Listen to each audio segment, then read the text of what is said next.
নমস্কাৰ ছাৰ বাইদেউসকল।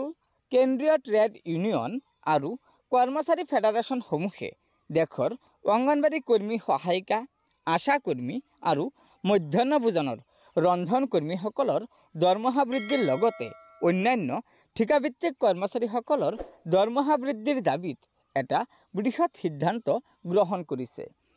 হয় বাইদেউসকল, এয়া চাওক, কেন্দ্ৰীয় ট্ৰেড ইউনিয়ন আৰু কৰ্মচাৰী ফেডাৰেশ্যনসমূহে আজিৰ এই বিজ্ঞপ্তিখন প্ৰকাশ কৰিছে। বিজ্ঞপ্তিখনৰ প্ৰথমতে আছে শ্ৰম সংহিতা আৰু ৰাজহুৱা খণ্ড ব্যক্তিগতকৰণৰ নীতি বাতিল কৰা। 2 নম্বৰত আছে ঠিকা শ্ৰমিকসহ সকলো শ্ৰমিকৰ ন্যূনতম মজুৰি মাহিলী 26,000 টকা চৰকাৰী ঘোষণা কৰা। 3 নম্বৰত আছে আঁচনিভুক্ত কৰ্মচাৰীক মাননিৰ সলনি মজুৰি দিয়া। 4 নম্বৰত আছে মটৰ শ্ৰমিকৰ কল্যাণ আঁচনি ৰূপায়ণ নিশ্চিত কৰা।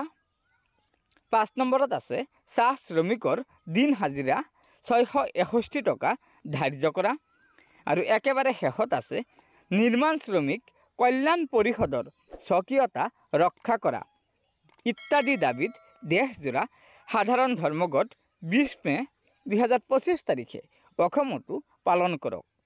হয় ছাৰ বাইদেউসকল, আপোনালোকে নিশ্চয় জানিব পাৰিলে যে দেশৰ অংগনবাড়ী কৰ্মী সহায়িকা, মধ্যাহ্ন ভোজনৰ ৰন্ধন কৰ্মী সহায়িকা, আশা কৰ্মীসকলৰ লগতে অন্যান্য ঠিকাভিত্তিক কৰ্মচাৰীসকলৰ দৰমহা বৃদ্ধিৰ লগতে অন্যান্য যিসমূহ সমস্যা আছে, সেই সমস্যাসমূহ সমাধানৰ স্বাৰ্থত কেন্দ্ৰীয় ট্ৰেড ইউনিয়ন আৰু কৰ্মচাৰী ফেডাৰেশ্যনসমূহে যি আহ্বান জনাইছে 20 মে 2025 তাৰিখে ধৰ্মঘট কাৰ্যসূচী, এই ধৰ্মঘট কাৰ্যসূচী অসমতো ৰূপায়ণ কৰাৰ বাবে সিটো আসামে আমাৰ ৰাজ্যৰ অংগনবাড়ী কৰ্মী সহায়িকাসকলৰ লগতে অন্যান্য আঁচনিভুক্ত কৰ্মচাৰীসকলক আহ্বান জনাইছে।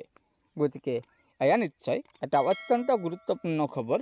সেয়েহে লগৰ বন্ধু বান্ধৱীসকলক এই ভিডিঅ'টো শ্বেয়াৰ কৰি আজিৰ এই গুৰুত্বপূৰ্ণ খবৰটো জনাই দিব। লগতে নতুনকৈ অহা ছাৰ বাইদেউসকলে অনুগ্ৰহ কৰি আমাৰ এই চেনেলটো ছাবস্ক্ৰাইব কৰি ল'ব। ধন্যবাদ। জয় আই অসম।